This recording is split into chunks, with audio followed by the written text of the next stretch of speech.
वैवस्व व मनु के वंश का वर्णन।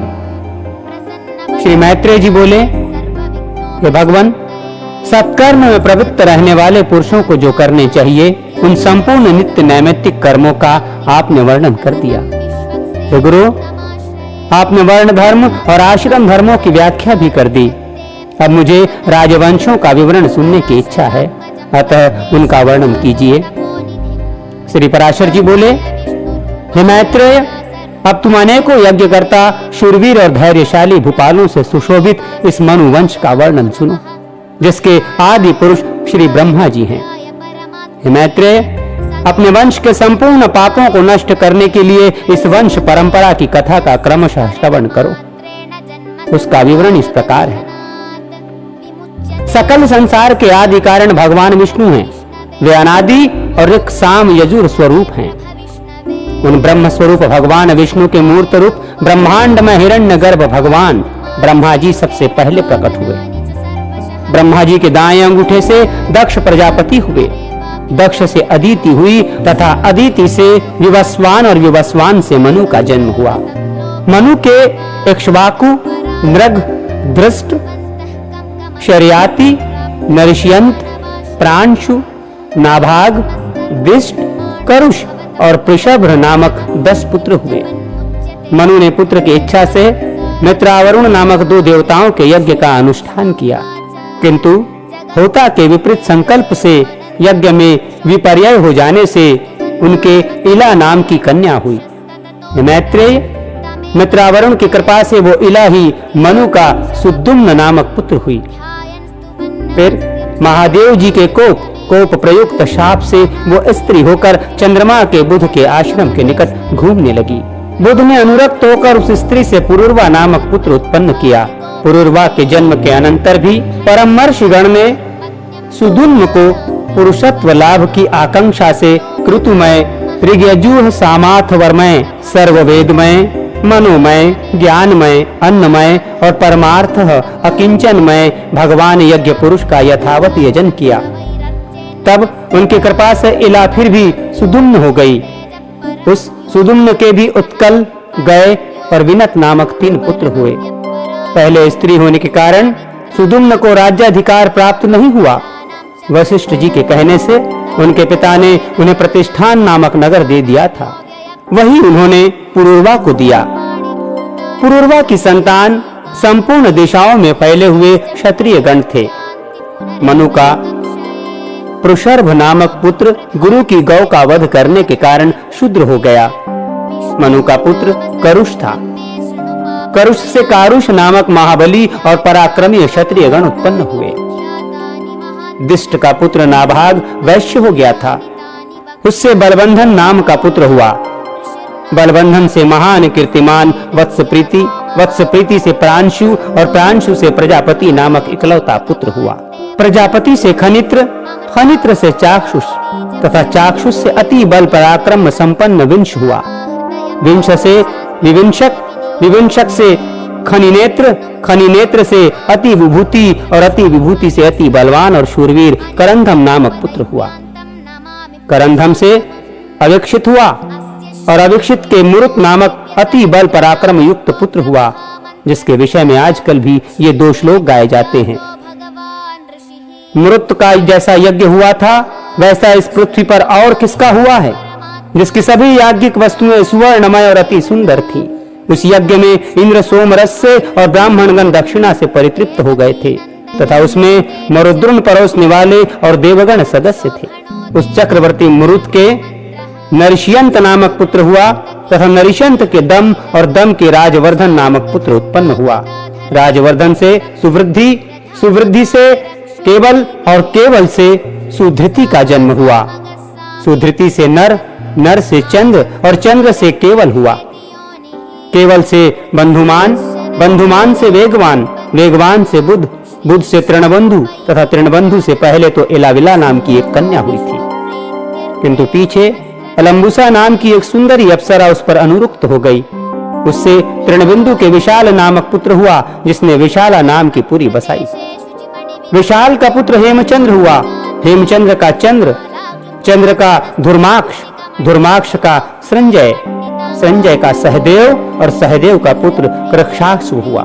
कृक्षाश्व से सोमदत्त नामक पुत्र हुआ जिसने 100 अश्वमेघ यज्ञ किए थे। उससे जन्मजय हुआ और जन्मदेव से सुमति का जन्म हुआ। ये सब विशाल वंशीय राजा हुए। इनके विषय में ये श्लोक प्रसिद्ध है। तृणबंधु के प्रसाद से विशाल वंशीय समस्त राजा लोग दीर्घायु, महात्मा, वीर्यवान और अति धर्मपरायण हुए। मनुपुत्र शर्याति के सुकन्या नाम वाली एक कन्या हुई जिसका विवाह च्यवन ऋषि के साथ हुआ था। शर्याति के आर्नत नामक एक परम धार्मिक पुत्र हुआ। आर्नत के रेवत नाम का पुत्र हुआ जिसने कुश स्थली नाम की पुरी में रहकर आनर्त देश का राज्य भोग किया। रैवत कुकुदुषी नामक एक अति धर्मात्मा पुत्र था जो अपने 100 भाइयों में सबसे बड़ा था। उसने रेवती नाम की एक कन्या हुई। महाराज रैवत अपने साथ लेकर ब्रह्मा जी से यह पूछने के लिए कि यह कन्या किस वर के योग्य है, ब्रह्मलोक को गए। उस समय ब्रह्मा जी के समीप हाहा और हुहु नामक 2 गंधर्व अतितान नामक दिव्य गान गा रहे थे। वहां गान संबंधी चित्रा, दक्षिणा और धात्री नामक त्रिमार्ग के परिवर्तन के साथ उनका विलक्षण गान सुनते हुए अनेकों युगों की परिवर्तन काल तक ठहरने पर रैवत को भी केवल एक मुहूर्त ही बीता सा मालूम हुआ। गान समाप्त हो जाने पर रैवत ने भगवान कमल योनि को प्रणाम कर उनसे अपनी कन्या के योग्य वर पूछा। भगवान ब्रह्मा ने कहा, तुम्हें जो वर अभिमत हो उन्हें बताओ। तब उन्होंने भगवान ब्रह्मा जी को पुनः प्रणाम कर अपने समस्त अभिमत वरों का वर्णन किया और पूछा कि इनमें से आपको कौन वर पसंद है जिसे मैं ये कन्या दूं। इस पर भगवान कमल योनि कुछ सिर झुकाकर मुस्कुराते हुए बोले, तुमको जो वर अभिमत है उनमें से तो अब पृथ्वी पर किसी के पुत्र पौत्र आदि की संतान भी नहीं है, क्योंकि यहाँ गंधर्वों का गान सुनते हुए तुम्हें कई चतुर्युग बीत चुके हैं। इस समय पृथ्वी तल पर 28वें मनु का चतुर्युग प्रायः समाप्त हो चुका है तथा कलयुग का प्रारंभ होने वाला है। अब तुम अपने समान अकेले ही रह गए हो, अतः ये कन्या रत्न किसी और योग्य वर को दो। इतने समय में तुम्हारे पुत्र, मित्र, कलत्र, मंत्री वर्ग, भृत्यगण, बंधुगण, सेना और कोषादि का भी सर्वथा अभाव हो चुका है। तब तो राजा रैवत ने अत्यंत भयभीत हो भगवान ब्रह्मा जी को पुनः प्रणाम कर पूछा, भगवान ऐसी बात है तो अब मैं इसे किसको दूं? तब सर्वलोक गुरु भगवान कमल योनि कुछ सिर झुकाए हाथ जोड़कर बोले। श्री ब्रह्मा जी ने कहा, जिस अजन्मा सर्वमय विधाता परमेश्वर का आदि मध्य अंत स्वरूप स्वभाव और सार हम नहीं जान पाते, कला मुहूर्तादिमय काल भी जिसकी विभूति के परिणाम का कारण नहीं हो सकता, जिसका जन्म और मरण नहीं होता, जो सनातन और सर्वदा एक रूप है तथा जो नाम तथा रूप से रहित है, जिस अच्युत की कृपा से मैं प्रजा का उत्पत्ति करता हूँ, जिसके क्रोध से उत्पन्न हुआ रुद्र सृष्टि का अंत करता है तथा जिस परमात्मा से मध्य में जगत स्थितिकारी विष्णु रूप पुरुष का प्रादुर्भाव हुआ है, जो अजन्मा मेरा रूप धारण कर संसार की रचना करता है, स्थिति के समय जो पुरुष रूप है तथा जो रुद्र रूप से संपूर्ण विश्व का ग्रास कर जाता है एवं अनंत रूप से संपूर्ण जगत को धारण करता है, जो अव्ययात्मा पाक के लिए अग्नि रूप हो जाता है, पृथ्वी रूप से संपूर्ण लोकों को धारण करता है,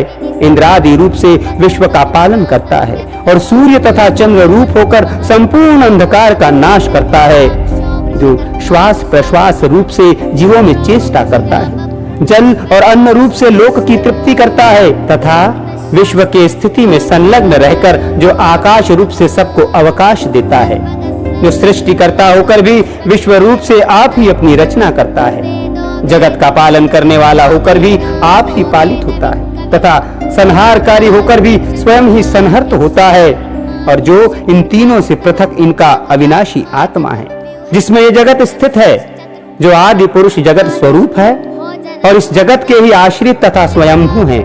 हे इंद्रपते, संपूर्ण भूतों का उद्भव स्थान वो विष्णु धरातल में अपने अंश से अवतीर्ण हुआ है। हे राजन, पूर्व काल में तुम्हारी जो अमरावती के समान कुशा स्थली नाम की पुरी थी वह अब द्वारकापुरी हो गई है। वहीं वे बलदेव नामक भगवान विष्णु के अंश विराजमान है। हे नरेंद्र, तुम ये कन्या उस माया मानव श्री बलदेव जी को पत्नी रूप से दो। ये बलदेव जी संसार में अति प्रशंसनीय हैं और तुम्हारी कन्या भी स्त्रियों में रत्न स्वरूपा है, अतः इनका योग सर्वथा उपयुक्त है। श्री पराशर जी बोले, भगवान ब्रह्मा जी के ऐसा कहने पर प्रजापति रैवत पृथ्वी तल पर आए तो देखा कि सभी मनुष्य छोटे छोटे कुरूप, अल्प तेजोमय, अल्प वीर्य तथा विवेकहीन हो गए हैं। अतुल बुद्धि महाराज रैवत ने अपनी कुशा स्थली नाम की पुरी और ही प्रकार की देखी तथा स्फटिक पर्वत के समान जिनका वक्ष स्थल है, उस भगवान हलायुध को अपनी कन्या दे दी। भगवान बलदेव जी ने उसे बहुत ऊंची देखकर अपने हल के अग्रभाग से दबाकर नीची कर ली। तब रेवती भी तत्कालीन अन्य स्त्रियों के समान छोटे शरीर की हो गई। तदनंतर बलराम जी ने महाराज रैवत की कन्या रेवती से विधि पूर्वक विवाह किया तथा राजा भी कन्यादान करने के अनंतर एकाग्र चित्त से तपस्या करने के लिए हिमालय पर चले गए।